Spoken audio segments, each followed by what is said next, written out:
Hi అండి, అందరికీ నమస్కారం. నేను మాధురి. యాక్చువల్గా డాక్టర్స్ కొంచెం హెడాక్గా ఉంది అని చెప్పి కొంచెం రెస్ట్ తీసుకోమన్నారు. అలానే నేను నా సోషల్ మీడియాలో ఇన్స్టా వేదికగా ఒక పోస్ట్ పెట్టాను. నేను రెస్ట్ తీసుకుందాం అనుకుంటున్నాను, కొద్ది రోజుల తర్వాత మళ్ళీ మీ ముందుకు వస్తాను అని చెప్పి. ఇలా రెస్ట్ తీసుకుందాం అనుకున్నప్పుడు నేను న్యూస్ ఛానల్స్లో నిన్నే చూశానండి. దువ్వాడ వాణి అనే ఆవిడ మళ్ళీ నా మీద కామెంట్స్ చేసింది. ఆ కామెంట్స్ చేసినందుకే నేను మళ్ళీ మీ ముందుకు రావాల్సి వచ్చింది. అవి ఏ విధమైన కామెంట్స్ అంటే, నా వల్ల శ్రీనివాస్ గారికి థ్రెట్ ఉందని, నా వల్ల దువ్వాడ వాణికి థ్రెట్ ఉందని ఆవిడ కామెంట్స్ చేసింది. సో నా వల్ల థ్రెట్ ఉందనుకుంటే దువ్వాడ శ్రీనివాస్ గారికి 2 years నుంచి ఎవరు చూస్తున్నారండి? 2 years నుంచి అతను ఆలనా పాలనా అంతా ఎవరు చూసుకుంటున్నారు? ఏమే వచ్చి చూసుకుంది? నేనే కదా చూసుకున్నది. మరి 2 years ముందు నుంచి లేని థ్రెట్ ఇప్పుడు ఎందుకండి వస్తుంది సడన్గా?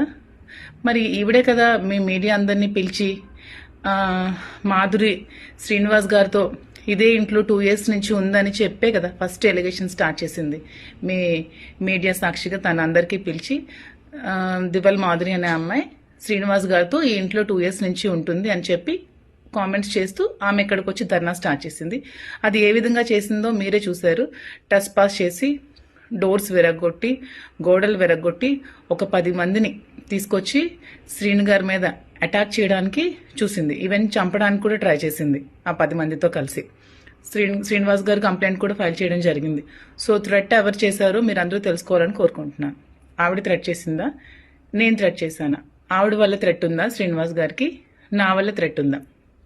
సో ఇదే విధంగా ఇంకొక విషయం, ఆవిడ ఈ ఇల్లే కావాలి, ఇక్కడి నుంచి నేను కదలను, ఆమె ఇక్కడే వచ్చి ఉంటోంది, ఆమె ఇక్కడ ఉంటే నేను ఒప్పుకోను అనే కామెంట్స్ కూడా మళ్ళీ చేస్తుంది.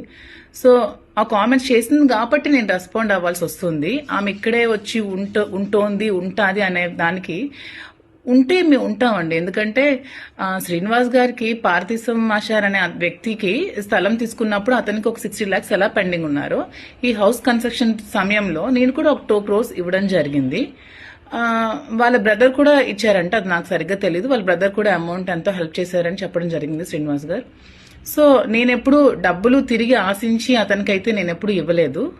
కానీ ఇదే ఇల్లు ఆమె కావాలి, ఇక్కడే నేను కూర్చుంటాను, ఇక్కడి నుంచి నేను కదలను అనుకున్నప్పుడు నాకు కూడా హౌస్ మీద రైట్ ఉంది. కాబట్టి నాకు ఇవ్వాల్సిన 2 crores అమౌంట్ నాకు ఆమె ఇచ్చేసి ఆ ఇంటిని తీసుకుంటాదా, లేకపోతే ఆ ఇల్లు ఖాళీ చేసి ఆమెకి ఒక 6 కోట్లు పెట్టి ఇంద్రభవనం లాంటి ఇల్లు శ్రీను గారు కట్టి ఇచ్చి ఆ ఇంట్లో ఆమెకి సకల భోగాలు కల్పించి అతను నడు రోడ్డు మీద ఉన్నారు కాబట్టి, సో ఆ ఇంటికి ఆమె వెళ్ళిపోయి ఇతన్ని కూడా ఆ ఇంటికి తీసుకెళ్లి అక్కడ లీగల్గా ఏమైనా ప్రొసీడింగ్స్ చేసుకుంటారా, ఇంకా ఏ విధంగా పడతారో వాళ్ళ ఇష్టం.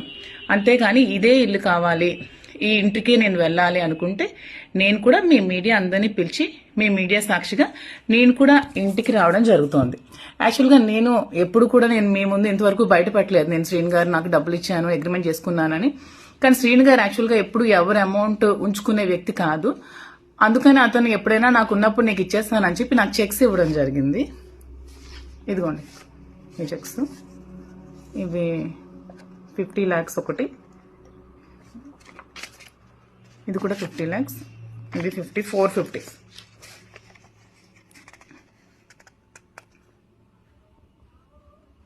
సో ఇవి కూడా నేను ఇప్పుడు చూపించిన దానికి నేనేదో ఆశించి నేను డబ్బులు ఇచ్చానని చెప్పడానికి కాదు. ఆమె ఆ ఇల్లు కావాలి, నాకు ఇక్కడే నేను ఉంటాను, ఈ ఇల్లుకి ఎవరికి రైట్ లేదు అని అంటోంది కాబట్టి నేను చూపించాల్సి వచ్చిందండి. సో ఈ అమౌంట్ నాకు క్లియర్ చేసేసి ఆమె ఇల్లు తీసుకుంటుందా, లేకపోతే ఆమెకి శ్రీనివాస్ గారు ఇచ్చిన ఇంటికి వెళ్లి శ్రీనివాస్ గారితో ఏమైనా లీగల్ గా ప్రాబ్లమ్స్ ఉంటే తేల్చుకుంటుందా?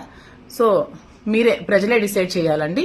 సో ఇంకా నేను కూడా ఇంకా ఈ ఎలిగేషన్స్ ఏమి చేస్తే నేను కూడా ఇంకా రేపు వెళ్లి మీడియా వాళ్ళని కూర్చోబెట్టి నేను కూడా అక్కడ కూర్చుంటాను. నాకు ఇవ్వాల్సిన అమౌంట్ వచ్చినంత వరకు నేను కూర్చుంటాను. ఇది త్వరగా క్లియర్ చేసుకుంటే మంచిదండి. దీన్ని రాజకీయ ఉద్దేశంతో ఇంకా ప్రొలాంగ్ చేసి ఇంకా చేయాల్సిన అవసరం లేదు. ఇది అందరూ తెలుసుకుంటారని కోరుకుంటున్నాను. Thank you so much.